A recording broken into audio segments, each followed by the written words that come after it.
যাওয়ার পরে মুসা আলাইহিস সালাম ওই কষায়ের বাড়ির পাওয়ার কিছুক্ষণ আগে তিনি দাঁড়িয়ে রইলেন। মুসা আলাইহিস সালাম ঘরের মধ্যে প্রবেশ করলেন। ঘরের মধ্যে প্রবেশ করার পরে কিছুক্ষণ পরে হযরতে মুসা আলাইহিস সালাম ওই ঘরের দরজার মধ্যে গিয়ে সালাম দিলেন, আসসালামু আলাইকুম। কষাই বললেন, ওয়া আলাইকুম সালাম ওয়া রাহমাতুল্লাহ। ভাই কে আপনি? তখন বললেন, ভাই নিজের পরিচয় লুকিয়ে রেখে বললেন, আমি একজন মুসাফির, অনেক দূর থেকে আসছি, হয়তো আমার বাড়ি অনেক দূরে, আমি আজকে আপনার বাড়িতে থাকবো, সকালবেলা আমি এখান থেকে চলে যাব, আমাকে একটু থাকার জায়গা করে দেন। মুসা আলাইহিস সালামকে কষাই থাকতে দিলেন, দরজা করে দিলেন, ভাই বসেন আপনি ঘরের মধ্যে, আমার একটু কাজ আছে, কাজটা সেরে আপনার সাথে আমি কথা বলছি। যখন নাকি ঘরের মধ্যে বসতে দিলেন, বসতে দেওয়ার পরে কিছুক্ষণ পরে এক জগ পানি এনে দিলেন, ভাই আপনি ওযু করেন, ভালো করে ফ্রেশ হয়ে নেন, আপনার জন্য আমি খাবার ব্যবস্থা করে দিচ্ছি কিছুক্ষণ পরে। কিন্তু মুসা আলাইহিস সালাম ওই ঘরের মধ্যে বসে বসে আরেকটা ঘরের দিকে ভালো করে তাকিয়ে দেখে ওই কষাই যে মাংসের টুকরাটা আনলো, মাংসের যে প্যাকেটটা আনলো, ওই প্যাকেটটা এনে নিজ হাতে ওই মাংসের টুকরাটা নিজ হাতে রান্না করলেন। নিজ হাতে রান্না করে রুটি বানাইলেন, বানাই রেখে দিলেন। বানানোর পরে দেখে যে একটা মাথার উপরে, একটা বিছানার উপরে, একটা চোখের উপরে থেকে একজন বৃদ্ধা নারী, একজন মহিলা, বৃদ্ধা মানুষ, অনেক বয়স হয়ে গেছে, ওই নারীকে, ওই বৃদ্ধা মহিলাটাকে ওই বিছানা থেকে নামাইলেন। নামানোর পরে নিজ হাতে কোলে করে নিয়ে গোসল করাইলেন। গোসল করানোর পরে ঘরের মধ্যে আনলেন, আনার পরে নিজ হাতে চাদর দিয়ে শরীরটা মুছে দিলেন। শরীরটা মুছে দেওয়ার পরে নিজ হাতে যে মাংসটুকু রান্না করেছিল, রুটিগুলো বানিয়েছিল, এই মাংসের টুকরা, রুটির টুকরাগুলো ওই বৃদ্ধা মহিলাকে খাওয়াইলেন।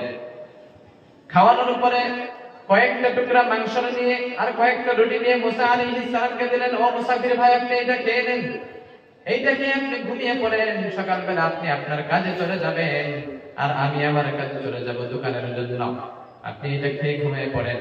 তখন বললেন, ভাই আমি তো খাবো, খাবার আগে একটা কথা আপনাকে বলতে চাই, যে আপনি যে ওই বৃদ্ধা মহিলাটিকে আপনি গোসল করাইলেন, নিজ হাতে রান্না করে খাওয়াইলেন, ওই মহিলাটিকে আমি জানতে চাই।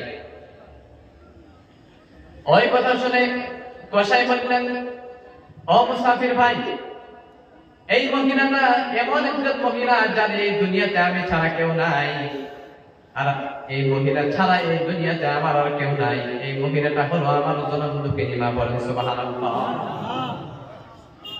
তখন বললেন, আপনার মা যে খাওয়া দাওয়ার পরে আপনি যখন নাকি রুটি খাওয়াইলেন, খাওয়ানোর পরে হাত উঠিয়ে, উপরের দিকে হাত উঠিয়ে আল্লাহর কাছে কি যেন বললো। তখন বললেন, সেটা তো আমি শুনি নাই, কথা বলে আপনার মার সাথে আমি একটা কথা বলতে চাই। তখন বললেন, বলেন, ঠিক আছে বলেন। মুসা আলাইহিস সালাম ওই মহিলাটিকে বললেন, ও বৃদ্ধা মা, আপনার সন্তান যখন নাকি আপনাকে রুটি খাওয়াইলো, গোসল করাইলো, খাওয়ানোর পরে আপনি যে উপরের দিকে হাত উঠায় আল্লাহর কাছে কি কি যেন বলতেছিলেন, একটু আমি কি একটু শুনতে পারি? তখন বললেন, হ্যাঁ, আমি আল্লাহর কাছে প্রতিদিন রুটি খাওয়ানোর পরে, আমাকে খাদ্য খাওয়ানোর পরে আমি আমার সন্তানের জন্য আল্লাহর কাছে দোয়া করি, আল্লাহ তুমি আমার যে সন্তানটি আছে, কষাই দোকানদার সন্তানটা, এই সন্তানটাকে কিয়ামতের দিন এই জগতের একজন অনেক বড় নবী হযরত মুসা আলাইহিস সালাম, তার সাথে কিয়ামতের দিন জান্নাতের মধ্যে তার সাথে প্রবেশ করাই দিয়ে, বলেন সুবহানাল্লাহ। সঙ্গে সঙ্গে তিনি প্রমাণ পেয়ে গেলেন যে এই ব্যক্তিটাও কোনো নেক আমল না করার পরেও আল্লাহ এই ব্যক্তিকেও জান্নাতের মধ্যে দিবে, সুবহানাল্লাহ। কিসের জন্য? নিজের মা বাবাকে অনেক খেদমত করেছে, ঠিক না? কিন্তু আমাদের সমাজের মধ্যে এইগুলো করে না, নিজের মা বাবার সাথে ভালো আচরণ করে না। কারণ ভালো আচরণ কি করবে? হয়তো মদ খেয়ে, জুয়া খেলে, হয়তো টাকা পয়সা লস দিয়ে আসে, লোকসান করে আসে, তারপরে বাড়িতে এসে মাথা গরম করে না, এরকম অনেক যুবকেরা করে। এগুলো করা যাবে কি ভাই? যে টাকাগুলো অন্য জায়গায় খরচ করতেছে, কমসে কম ঘরের মধ্যে রেখে দেন। কারণ অনেক মানুষেরা মদ খেয়ে, টাকা পয়সা, হয়তো জুয়া খেলে বেপরোয়া টাকাগুলো নষ্ট করে দেয়। এই টাকাগুলো দিয়ে ওই দিন একজন হুজুর বলছিলেন, হয়তো আগেও আপনারা শুনছেন, হয়তো আপনাদেরকে আবারও মনে করে যে অনেক দিন থেকে শুনেন না। একজন মাতাল একজন ছিলেন, মদারু ছিলেন, মদ খাইতেন, সারাদিন মদ খাইতেন। তিনি একদিন হঠাৎ করে মদ খেয়ে রাত্রেবেলা তিনি গান গেয়ে গিয়ে রাস্তা দিয়ে যাইতেছেন। যাওয়ার পরে হঠাৎ একটা মাদ্রাসার পাশ দিয়ে যায়, যাওয়ার পরে দেখে যে কোরআন শরীফের আওয়াজ পেয়ে একটা ছেলে সন্তান কান্না করতেছে, ঘর থেকে কান্নার আওয়াজ আসতেছে একটা মাদ্রাসায় থেকে। যাওয়ার পরে ওই সন্তানের যখন নাকি কান্নার আওয়াজ পাইলো, ওই মদরুটা ওই যখন নাকি মাতালটা মদ খেয়ে রাস্তা দিয়ে যায়, যাওয়ার পর ওই সন্তানকে ডাক দেয়, ও বাবা, এই শুনে কি হয়েছে, তোমার রাত্রের বেলা কান্না করো কেন? তোমার কি কেউ মরেছে? তখন বললেন না। তোমার কি কোনো অসুবিধা হয়েছে? বলে না। তুমি কি অসুস্থ আছো? বলে না। তাহলে কাঁদো কেন? কিসের জন্য কাঁদতেছো তুমি? তখন বললেন, চাচা আমি হয়তো অনেক গরিব মানুষ, আমার বাবা নাই, আমার মা নাই, আমি অনেক গরিব মানুষ। হয়তো আমি মানুষের টাকা পয়সা দেবো, এই টাকা পয়সা দিয়ে আমি মাদ্রাসায় পড়াশোনা করি, রাত্রে বেলা পড়াশোনা করি। আমি ওই জামানায় হয়তো ল্যাম্প ছিল, হারিকেন ছিল, কেরোসিন দিয়ে চলতো, চলে না? নাই। এখন তো এরকম নাই, তাই না? অনেকের বাড়িতে নেই। এখন তো অনেক পরিবর্তন হয়ে গেছে মাশাআল্লাহ। তখন বললেন, এখন আমার কেরোসিন কেনার জন্য টাকা পয়সা নাই, আমি তো এখন পড়বো কি করে? সকালবেলা হুজুরের কাছে আমি সবক দিব কি করে? মাদ্রাসায় গিয়ে আমি পড়বো কি করে? আমি তো রাত্রের বেলা যদি না পড়তে পারি, তাহলে হুজুরের কাছে গিয়ে তো আমি সবক পড়তে পারবো না। তখন অনেকক্ষণ কান্না করার পরে জীবনে অনেক, তখন ওই মজারটা যখন বললেন, ওই মদ খাওয়া মানুষটা বললেন, জীবনে এইরকম তো এখন এইরকম তো মানুষ দেখি নাই, যে মানুষটা নাকি কেরোসিন কেনার জন্য টাকা নাই। আর আমি এমন একটা মানুষ, আমি ওই টাকাগুলো দিয়ে আমি ব্যবসায় খরচ করতেছি, মদ খাইতেছি, জুয়া খেলতেছি। হয়তো তার অন্তরের মধ্যে আল্লাহ রাব্বুল আলামিন মায়া জড়িয়ে দিলেন। দেওয়ার সাথে সাথে বললেন, ও বাবা, তোমার চিন্তা করতে হবে না, কাল থেকে তুমি কাল সকালে গিয়ে আমার বাড়িতে যাইও, যাওয়ার পরে আমি তোমাকে আমি কেরোসিনের ব্যবস্থা করে দেব। সকালবেলা ফজর নামাজ পড়ে ওই মানুষের বাড়িতে চলে গেলেন, ওই মদরটার বাড়িতে চলে গেলেন। যাওয়ার পরে ওই মদরটা তখন দোকানের মধ্যে নিয়ে গেলেন, যাওয়ার পরে এক টিন কেরোসিন কিনে দিলেন পড়ানোর জন্য। কেরোসিন কিনে দেওয়ার পরে কিছুদিন যাওয়ার পরে হঠাৎ করে হয়তো 1-2 মাস পরে ওই কেরোসিন যে মানুষটা মদ খাইতো, মদর মানুষটা ছিল, ওই মাতাল মানুষটা হঠাৎ করে তার মৃত্যুর খবর পায়, মৃত্যুর খবর পেয়ে যায়। ওই সন্তান তিনি মাদ্রাসার মধ্যে কান্না করে, ওই মৃত্যুর খবর পেয়ে ঘরের মধ্যে কান্না করতেছে। তখন মানুষরা বলে, গ্রামের মানুষরা বলে যে ওই মানুষটা যে মরছে, ওই মানুষটা কি তোমার কি হয়? তোমার বাবা লাগে? বলে না। তোমার কোনো আত্মীয়? বলে না। কথা বলে, কান্না করতেছে কেন? ওই মানুষটা মরার জন্য সবাই বলছে যে তাকে জানাজা করা যাবে না। এত বড় মজা হচ্ছে। তাহলে ওই মানুষটাকে মানুষরা ভাবতেছে যে ওই মানুষটাকে এমনি মাটির নিচে মাটি চাপা দেয় না, মানুষের মাটি চাপা দিয়ে দিব, আর তুমি তার জন্য কান্না করছো। তখন বললেন, আমি এই জন্যই কান্না করি, ওই মানুষটা যে মারা গেছে ওই জন্য আমার দুঃখ। কারণ আমার একটা সময় পড়ার জন্য রাত্রে যে আমি পড়বো, ল্যাম্প জ্বালানোর জন্য একটা কেরোসিনের ব্যবস্থা ছিল না, আমাকে টাকা পয়সা দেওয়ার জন্য কেউ ছিল না। ওই সময় আমাকে ওই মানুষটা আমাকে কেরোসিন কিনে দিয়েছিল। তখন এখন যে ওই মানুষটা মারা গেল, তাহলে আমাকে আজকের থেকে কে কেরোসিন কিনে দিল? সুবহানাল্লাহ। কিন্তু ওই জামানার হুজুর, ওই তাদের মাদ্রাসার হুজুরকে আল্লাহ রাব্বুল আলামিন স্বপ্নে দেখাইলেন, ওই মানুষটাকে জলদি গিয়ে কাফন দাফন করে জানাজা করায় দাও, ওই মানুষটাও কিয়ামতের দিন জান্নাতের মধ্যে যাবে। বলুন সুবহানাল্লাহ। তাহলে ওই সাধারণ মদরটাও যদি এত বড় মাতাল ছিলেন, ওই মানুষটাও যদি মদ খাওয়ার পরেও যদি ভালো রাস্তায় আসতে পারে, তাহলে কি আমরা কি তাদের চাইতে বেশি মজার নাকি? না। যারা নাকি মদ খান, জুয়া খেলেন, আড্ডা দেন, তাদের জন্য রব্বুল আলামিন মদ যদি খাইতে দেন, জান্নাতের মধ্যে আল্লাহ ব্যবস্থা করে দিয়েছে। বুঝছেন কি? মদের ব্যবস্থা আছে জান্নাতের মধ্যে। এটা আমার কথা না, আল্লাহর কথা। শুনবেন? লম্বা করে শুধু আয়াতটা বলে তাফসীর করে দিচ্ছি। রব্বুল আলামিন কোরআন শরীফের মধ্যে বললেন, মাতালুল জান্নাতিল্লাতী ওয়াইদাল মুত্তাকুনা ফিহা আনহারুম মিন মাইন গায়রি আসিন وأنهار من لبن لم يتغير طعمه وأنهار من خمر لذة للشاربين وأنهار من عسل مصفى الله أكبر بلن أردت جربنا الله أكبر رب العالمين قرآن شريف المد بلن مثل الجنة التي وعد المتقون فيها أنهار من ماء غير آسن وأنهار من لبن لم يتغير طعمه وأنهار من خمر لذة للشاربين وأنهار من عسل مصفى سبحان الله রব্বুল আলামিন যারা নাকি জান্নাতের মধ্যে প্রবেশ করবে, জান্নাতীদেরকে জান্নাতের মধ্যে 4টি ঝর্ণা দিবে, তাদের পিপাসা মেটানোর জন্য 4টি ঝর্ণা দিবে। তার মধ্যে থেকে হলো 1 নম্বর ঝর্ণা থাকবে দুধের ঝর্ণা, 2 নম্বর ঝর্ণা থাকবে পানির ঝর্ণা। 1 নম্বর ঝর্ণা কি? দুধের ঝর্ণা। 2 নম্বর ঝর্ণা পানি। 3 নম্বর ঝর্ণা কেউ জানেন? মধুর ঝর্ণা থাকবে। কিসের ঝর্ণা? মধুর ঝর্ণা। ওয়ানহারুম মিন খামরিল লাযযাতিল লিশশারিবিন। 4 নম্বর ঝর্ণা থাকবে, 4 নম্বর নদী থাকবে মধুর ঝর্ণা। শরাব মানে মদ, জানি না আমরা? মদের ঝর্ণা থাকবে। অবাক হইতেছেন নাকি? রব্বুল আলামিন কোরআন শরীফের মধ্যে আমাদের মুসলমানের জন্য দুনিয়ার মধ্যে মদ খাওয়াটা হারাম করে দিয়েছে, কিন্তু এই মদটাও জান্নাতের মধ্যে হারাম করে দিবে। বলেন সুবহানাল্লাহ। যত ইচ্ছা ততই খাইতে পারবে, কিন্তু দুনিয়ার মধ্যে না খাওয়াটাই বেশ ভালো। তো আজকের থেকে হয়তো যারা নাকি জুয়া খেলেন, হয়তো 1 টাকা 2 টাকা এটাকেও জুয়া বলে, 1 টাকা 2 টাকা হয়তো মোবাইলে গেম খেলি, এরকম যদি কেউ থাকেন আজকের থেকে সমস্ত কিছু ছেড়ে দিবেন। হয়তো পাবজির মধ্যেও টাকা পয়সা দিয়ে জুয়া খেলে, খেলে না নাই, ফ্রি ফায়ারের মধ্যেও খেলে, আজকের থেকে একটু আমার সাথে একটু ওয়াদা করে, আমার সাথে আমার সামনে একটু আল্লাহর সাথে একটু ওয়াদা করায় দেখান তো, আজকের থেকে সব ছেড়ে দেব। একটু হাত উঠায় দেখান তো। মাশাআল্লাহ, আল্লাহ সবাইকে কবুল করেন। সবাই বলে আমিন। নারে তাকবীর, নারে তাকবীর। আল্লাহ এই যুবক ভাইদেরকে কবুল করেন। সবাই বলে আমিন। সবাই ইনশাআল্লাহ ছেড়ে দেবে। অনেক মানুষরা দেখা যায় সিনেমা দেখতে যায়, মদ খেলতে যায়, জুয়া খেলতে যায়। অনেক মানুষরা দেখবেন যে মেলা দেখতেও যায়, আছে না নাই? বিশ্বনবী বলেন মান কাফারা আলাইহা বিকওমিন ফাহুয়া মিনহুম। কোন মানুষ যদি অন্য ধর্মের কোন উৎসবকে যদি একটু বড় করে দেয়, এটা আদতের দিক দিয়ে, গিনতির দিক দিয়ে যদি বড় করে দেয়, কিয়ামতের দিন ওই বান্দাকে ওই তাদের সাথে হাসর নাসর করবে। বলেন নাউজুবিল্লাহ।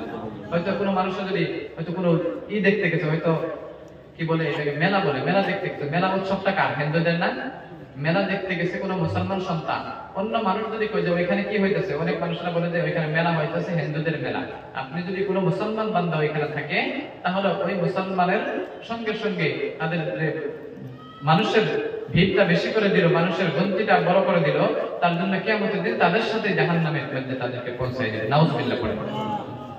ওই জন্য সন্তানদেরকে ভালো রাখবেন, মেয়ে সন্তানদেরকেও ভালো পর্দার রাখার দরকার আছে না নাই? আছে না? রব্বুল আলামিন কোরআন শরীফের মধ্যে বললেন ওয়াকারনা ফি বুয়ুতিকুন্না ওয়া লা তাবাররাজনা তাবাররুজাল জাহিলিয়াতিল উলা। সুবহানাল্লাহ পড়ে। এইবার নারীদের জন্য কিছু কথা বলি, নারীদের পর্দার বিষয়ে কিছু কথা বলি। অনেক মানুষরা হয়তো বলবে, অনেক মহিলারা বলবে হুজুর অনেক দূর থেকে আসলো, শুধু মহিলাদেরকে কথা, শুধু মহিলাদের কোনো কথাই বললো না, শুধু পুরুষদের কথাই বললো। ওই জন্য মহিলাদের রব্বুল আলামিন বলেন ওয়াকারনা ফি বুয়ুতিকুন্না ওয়া লা তাবাররাজনা তাবাররুজাল জাহিলিয়া। রব্বুল আলামিন বলেন ও নারী, তোমরা ঘরের মধ্যে আবদ্ধ থাকো, ঘরের মধ্যে তোমরা পর্দা পর্দার মধ্যে থাকো, ঘরের বাইরে তোমরা যেও না।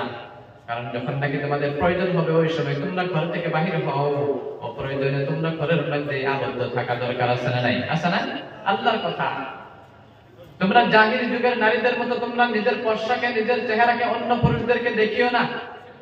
দেখার দরকার আছে? দেখার দরকার না। কিন্তু অনেক মানুষরা বলবে যে হয়তো হুজুররাও যদি কোনোদিন বলে, হয়তো আমি তো বিয়ে করি নাই, আমার কথা বলতে পারবেন না, মাশাআল্লাহ। হয়তো যারা নাকি হুজুর মানুষরা যদি এই কথা যদি কোনোদিন বলে যে ভাই আপনাদের মহিলাকে পর্দার মধ্যে রাখবেন, বাজারে নেবেন না, কোনোদিন বাজারে পাঠাবেন না, তখন কি বলবে জানেন? যে হুজুরের বউ নিজেই বাজারে যায়, আর আমাদেরকে আর কি বলবে? বলেন না এরকম? কিন্তু বলা যাবে না। কারণ কেন জানেন? আমি বলি আলিম ওলামাদের নসিহত আপনারা শোনেন, নসিহত মানেন, আলিম ওলামাদের খায়সিয়ত মানা আমাদের কোনো দরকার নাই। আলিম ওলামা যেটা করে করো, তাদের চরিত্র তাদের কাছে থাকবে, তারা কি বলে সেটা আমরা মানার চেষ্টা করব ইনশাআল্লাহ করি। ওই জন্য আলিম ওলামাদেরকে গালি দিবেন না। দেওয়া যাবে কি? অনেক মানুষরা দেখবেন যে আলিম ওলামার মধ্যে আছে, অনেক দেখবেন যে বাংলাদেশের মধ্যে অনেক বেশি দেখা যায়, মাথায় লম্বা লম্বা টুপি পরে, লম্বা লম্বা জুব্বা পরে আলিম ওলামাদেরকে গালি দেয় না? একজন আলিম আরেকজনকে গালি দেয় না? নাই? মনে হয় আসমান থেকে ফেরেশতা নামে আসছে ডাইরেক্ট। এত লম্বা লম্বা টুপি, লম্বা লম্বা জুব্বা, তারপরেও আলিমকে গালি দেয়। একজন আলিম আরেকজনের আলিমের কথা গীবত করে, একজন মানুষ আরেকজন মানুষের কথা গীবত করে, করেন নাই? এটা সমাজে বেশি পাওয়া যায়। গীবত করা যাবে না। গীবত করলে আল গীবাতু আশাদ্দু মিনাজ জিনা। গীবতটা হলো এমন একটা জিনিস যেটা নাকি জিনার চাইতেও বড় গীবত করা গুনাহ। নাউজুবিল্লাহ পড়ে। আর গীবত করা যাবে মানুষের? গীবত কাকে বলে? একজন মানুষ চুরি করেছে, হাদিসের মধ্যে আছে একজন মানুষ চুরি করেছে, আপনি ভালো করে জানেন যে চুরি করছে, হয়তো গ্রামের সব মানুষ জানে। জানার পরে যদি আপনি কাউকে গিয়ে বলেন যে ওই ভাই চুরি করছে, আপনারা হয়তো অনেকে ভাবি এটা গীবত বলবেন না, সেটা সত্যি করছে। অনেক মানুষই কিন্তু এটা ভাবে, তাই না? কিন্তু সেটাও হবে না। কারণ ওই মানুষটা যদি খারাপ পায়, মনে কষ্ট পায়, তাহলে ওই মানুষটা যদি আল্লাহর কাছে দোয়া করে, তাহলে আপনাকেও ওই বান্দার জন্য জাহান্নামে যাইতে লাগবে। এটা গীবতের সমান আপনার গুনাহ লেখা হবে। নাউজুবিল্লাহ পড়ে। কারণ বনি ইসরাইলের জামানে একজন অনেক বড় ওলি ছিলেন। ওই ওলিটা যে গ্রামে বাস করতেন, ওই ওলির গ্রাম ঘরের ঠিক 3-4 পাশে, 3-4 বাড়ি ডান পাশেই একটা বাড়ি ছিলেন। ওই বাড়ির মানুষটা নামাজ পড়তেন না, বেনামাজি ছিলেন, একদিনও নামাজ পড়তেন না। যদি পশ্চিম দিকে কোনোবা দিন যদি পড়েও যাইতো, পিছলে যদি পড়েও যাইতো, সঙ্গে সঙ্গে ঘুরে পূর্ব দিকে মাথা করতো। এরকম মানুষ আছে না নাই? এরকম মানুষ অনেক আছে। তো ওই মানুষটা বনি ইসরাইলের জামানায় আল্লাহর ওলি যে ছিল, আল্লাহর ওলি সবসময় ওই মানুষটাকে দেখে বলতো, এ বেনামাজি, তোর তো কিয়ামতের দিন, তোর তো আল্লাহ জান্নাতের নিচে তো জায়গা দিবে না, জান্নাতের মধ্যে তুই তো জাহান্নামী একজন। সবসময় সকালবেলা দেখা হয়তো বলতো এ জাহান্নামী, বিকালবেলা দেখা হয়তো কি বলতো, কথা বলেন, জাহান্নামী, সবসময় জাহান্নামী বলতে। কিন্তু রব্বুল আলামিন কিয়ামতের দিন ওই দুইজন ব্যক্তিকে ডাকবে, আল্লাহর ওলি আর ওই জাহান্নামীকে ডাকবেন, বেনামাজিকে ডাকবেন। ডাকার পরে ওই যেটাকে আল্লাহর ওলি ছিলেন সেটাকে ডাকবেন। তিনি তো যখন তাকে জান্নাতের দিকে যাইতে ডাকবেন, তখন বলবেন, এ আল্লাহর ওলি, এই বান্দা এদিকে দাঁড়াও, তোমাকে দুনিয়াতে আমার ওলি হিসাবে পাঠিয়েছিলাম, কিন্তু তোমাকে আল্লাহর ওলি হিসাবে পাঠিয়েছিলাম তোমাকে অন্য মানুষের কাছে দিনের দাওয়াত দেওয়ার জন্য, ভালো শিক্ষা দেওয়ার জন্য। কিন্তু তুমি ওই মানুষটাকে, সেটাও তো আমার বান্দা, তুমি ওই বান্দাকে সবসময় তুমি জাহান্নামে করে ডাকতা। দুনিয়াতে তোমাকে আমি এই দায়িত্ব দেই নাই যে কে জান্নাতে যাবে কে জাহান্নামে যাবে, সেইটার দায়িত্ব তো তোমাকে আমি দেই নাই।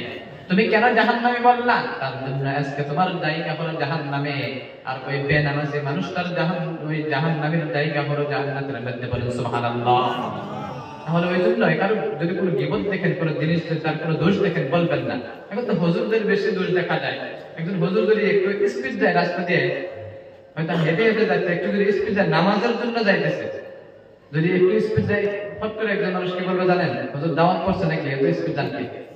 কনে নাই হুজুরের মনে দাওয়াত করছে, যদি স্পিড যাইতেছে। আর যদি হুজুর ওই কথা সুন্দর সুন্দর যদি লাহানে যদি আস্তে আস্তে যদি যায়, তাহলে বলে যে ভাই দেখ খাই আর লড়তে পারতেছে না, এত খাইছে, বলে না নাই? হুজুরদের দোষ বেশি। ওই জন্য হুজুরদের নসিহত শুনবে, হুজুরদের চরিত্র দেখে লাভ নাই। ওই জন্য রব্বুল আলামিন কোরআন শরীফের মধ্যে বলেন, ওয়াকারনা ফি বুয়ুতিকুন্না ওয়া লা তাবাররাজনা তাবাররুজাল জাহিলিয়াতিল উলা। ও নারীরা, তোমরা ঘরের মধ্যে আবদ্ধ থাকো, তোমরা জাহিলি যুগের নারীদের মতো তোমরা নিজের পোশাকে, নিজের চেহারাকে অন্য মানুষকে দেখিও না। কিন্তু এই জামানায় এইটা বেশি বেশি দেখা যায়, দেখা যায় না? নারীদেরকে বেশি বেশি দুইটা জায়গায় দেখা যায়। কোথায় দেখা যায়? কয়টা জায়গায়? দুইটা জায়গায় বেশি দেখা যায়। একটা হলো বাজারে, আর একটা হলো মাজারের মধ্যে বেশি দেখা যায়। দেখবেন তো বাজারের মধ্যে দেখা যায় না? নারীদেরকে বেশি বেশি বাজারের মধ্যে দেখা যায়। কিন্তু এইখানে পুরুষদেরও অনেক দেখা যায়, দোষ নাই। কারণ কি জানেন? ঈদের সময় বা কোনো সময় যদি কোনো স্বামী কোনো হয়তো সন্তানে, মার জন্য হোক, বোনের জন্য হোক, স্ত্রীর জন্য হোক, কোনো যদি একটা ঈদের জন্য একটা কাপড় এনে দেয়, হয়তো দেখবে দামি কাপড় এনে দিছে, বলবে যে এটা ভালো লাগে না, এটা ঘোরায় অন্যটা আনা। এরকম করতে করতে 3 বার করে ঘোরায় নিজের স্বামীকে। আসলে এরকম মহিলা ঘোরানোর পরে তখন তার অসহ্য হয়ে যায়, কি ব্যাপার 3 বার এনে দিলাম তবু পছন্দ করলো না। ওই সময় রাগের মাথায় কি বলে জানেন? যে টাকা তুমি নিয়ে যাও, তুমি গিয়ে নিজে আনো, আমি আর যেতে পারবো না। ওই স্বামীটা কি স্ত্রীর উপরে কি রাজি থাকলো না বেরাজি থাকলো? বেরাজি থাকলো। 3 বার আনার পর, কষ্ট করানোর পর বললো যে এই কাপড়টা আমার পছন্দ হয় না। ওই সময় পুরুষরা, কত পুরুষরা ওই সময় মহিলাকে বাধ্যতামূলক হিসাবে তখন বাজারে পাঠায় না। কারণ মহিলা তখন বাজারে গিয়ে কাপড় কিনে আনে, আনার পরে দেখবেন যে আপনি যে প্রথমে 4,000 টাকা বা 5,000 টাকা দিয়ে যে কাপড়টা এনে দিয়েছিলেন, ওই কাপড়টির সাথে অনেক খারাপ কাপড় আনছে বাড়িতে। ভালো কাপড় দিয়েছেন, যে পছন্দ করে না, কিন্তু তার উদ্দেশ্য ছিল একটু বাজারে গিয়ে ঘুরে আসবে। আসেন না এরকম মহিলা? এরকম যদি মহিলা থাকেন, আজকে থেকে তওবা করে নেন, এইগুলো স্বামীকে আঘাত দিবেন না, সন্তানদেরকে এরকম আঘাত দিবেন না। কারণ রব্বুল আলামিন কোরআন শরীফের মধ্যে বলেন, ইয়াহাবু লিমান ইয়াশাউ ইনাতাও ওয়া ইয়াহাবু লিমান ইয়াশাউ যুকুর আও ইউযাওয়িজুহুম যুকরানাও ওয়া ইনাথা। সুবহানাল্লাহ। পড়ে 1 নম্বরে দেখা যায় নারীদেরকে বাজারের মধ্যে, আরেক নম্বরে দেখা, 2 নম্বরে দেখা যায় মাজারের মধ্যে। মাজারের মধ্যে গিয়ে আল্লাহর কাছে সিজদা করে, ওই মাজার আল্লাহর কাছে গিয়ে সিজদা করে না? সিজদা করে, ডাইরেক্ট সিজদা করে গিয়ে। মাজার তো দেখবেন বেশিরভাগ পশ্চিম দিকে কি করে না, পশ্চিম দিকে পা দিয়ে পশ্চিম দিকে সিজদা করে। মাজারগুলো ওইরকমই থাকে বেশিরভাগ। মাজারে গিয়ে সিজদা করে, মাজারে গিয়ে সিজদা করে, আর মাজারের কাছে চাই, সন্তান চাই। অনেক কিছুই চাই মাজারের কাছে, চাই না নাই? কিন্তু মাজারে গিয়ে চাওয়া যাবে না, কারণ রব্বুল আলামিন কোরআন শরীফের মধ্যে বললেন ইয়াহাবু লিমান ইয়াশাউ ইনাসা ওয়া ইয়াহাবু লিমান ইয়াশাউ যুকুর আও ইউযাওয়িজুহু যুকরানা ওয়া ইনাসা। আল্লাহ যাকে চান, যার উপরে খুশি হন তাকে মেয়ে সন্তান দেন, আল্লাহ যাকে চান তাকে ছেলে সন্তান দেন, আল্লাহ যাকে খুশি যাকে চান তাকে হয়তো কোনো সন্তানও দেয় না। আছে না এরকম? প্রথমে আল্লাহ রাব্বুল আলামিন নারীর কথা বললেন, আল্লাহ যাকে চান মেয়ে সন্তান দেন। আল্লাহ নারীকে অনেক ভালোবাসে, মহিলাদের সম্মান বেশি, তার জন্য সর্বপ্রথম কোরআন শরীফের মধ্যে মহিলার কথা আনছে। ওই জন্য মহিলাদেরকে অনেক ভালোবাসে আল্লাহ। ওই জন্য মহিলার ঘরের মধ্যে আবদ্ধ থাকবেন, পর্দার মধ্যে থাকবেন। কারণ বিশ্বনবী বললেন সবচাইতে বেশি কিয়ামতের দিন জাহান্নামের মধ্যে যাবে সবচাইতে বেশি নারী লোক। নাউজুবিল্লাহ বলেন। সবচাইতে বেশি নারী জাহান্নামের মধ্যে থাকবে, মহিলারা জাহান্নামের মধ্যে থাকবে। ওই জন্য মহিলারা হয়তো তাদের জন্য আল্লাহর নবী বেশি বেশি সদকা করতে বলেছিলেন, তাদেরকে দান করতে বলেছিলেন। ওই জন্য মহিলাদের সবচাইতে বেশি বেশি দান করা দরকার আছে। সব মহিলারা বেশি বেশি দান করবেন, কারণ কিয়ামতের দিন বেশিরভাগ মহিলারা জাহান্নামে যাবে। ওই জন্য মহিলারা আবদ্ধ থাকবেন। মরিয়ম আলাইহিস সালাম একজন নবী হওয়ার পরেও, মরিয়ম আলাইহিস সালাম একজন নবীদের মা ছিলেন, তিনার নাম আল্লাহ কোরআন শরীফের মধ্যে সূরা দিয়ে দিয়েছিলেন। কিসের জন্য? মহিলাদের সম্মান বেশি, ওই জন্য মহিলাকে ওলি বানিয়ে দিয়েছিলেন, তাই না? পুরা কোরআন শরীফের মধ্যে কোনো মহিলার নাম নাই, কিন্তু একজন মহিলার নাম। সব তো পুরুষ হতে পারতো, কিন্তু মহিলার নাম কেন দিল? নিশ্চয় মহিলার সম্মান আছে, আছে না? রব্বুল আলামিন হযরত মারইয়াম আলাইহিস সালামের কথাটা কোরআন শরীফের মধ্যে বললেন। মারইয়াম আলাইহিস সালাম এমন একজন মহিলা ছিলেন, মারইয়াম আলাইহিস সালামের যখন নাকি তিনার মার গর্ভের মধ্যে ছিলেন, মারইয়াম আলাইহিস সালাম আল্লাহর কাছে মারইয়ামের মা দোয়া করতেন, আল্লাহ আমার গর্ভের মধ্যে যে সন্তানটি আছে, ওই সন্তান যখন নাকি ভূমিষ্ঠ হবে, দুনিয়াতে আসবে, আমি আল্লাহ কিছুই করব না, আমার ওই সন্তানকে বাইতুল মাকদাসের খাদিম বানিয়ে দিব। বলেন সুবহানাল্লাহ। বাইতুল মাকদাস নামের মসজিদ এখনো আছে, ওই বাইতুল মাকদাসের মধ্যে আমি খাদিম বানিয়ে দিব। মারইয়াম হয়তো তখন জানে না কে জন্ম নেবে। কিছুদিন পরে জন্মগ্রহণ করার পরে মারইয়ামের মার গর্ভ থেকে আসে মারইয়াম আলাইহিস সালাম। মারইয়াম আলাইহিস সালাম পুরুষ না মহিলা? কথা বলেন, মহিলা। ওই মহিলা আসলো, আসার পরে এখন মসজিদের খাদিম কেমনে করে বানাবে? কিন্তু আল্লাহকে বললেন, ও আল্লাহ, আমি তো নিয়ত করেছিলাম, মান্নাত করেছিলাম, আমার সন্তান হইলে আমি মসজিদের মধ্যে আমি খাদিম বানিয়ে দিব। তখন আল্লাহ, তুমি তো এখন মহিলা সন্তান দিলা, তাহলে কি করে আমি ওই সন্তানকে আমি এখন মসজিদের মধ্যে পাঠাবো?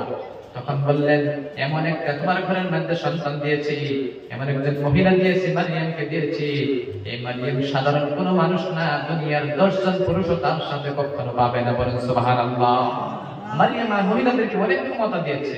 ওই জন্য হয়তো মহিলাদেরকে শর্টকাট করে বলছি, কোন মহিলা যদি হয়তো বাড়িতে থাকেন, দান সদকা করেন, ওই সময় নিজের সন্তানের হাত দিয়ে করাবেন। দান করেন, সদকা করেন, নিজের সন্তানের হাত দিয়ে করাবেন, নিজের সন্তানের নামে করাবেন। কেন জানেন? হয়তো ফকির মিসকিন আছে বাড়িতে, আপনি নিজে গিয়ে দিবেন না, আপনার সন্তান আছে, ওই সন্তানের হাতে তুলে দেন, বাবা গিয়ে দিয়ে আসো।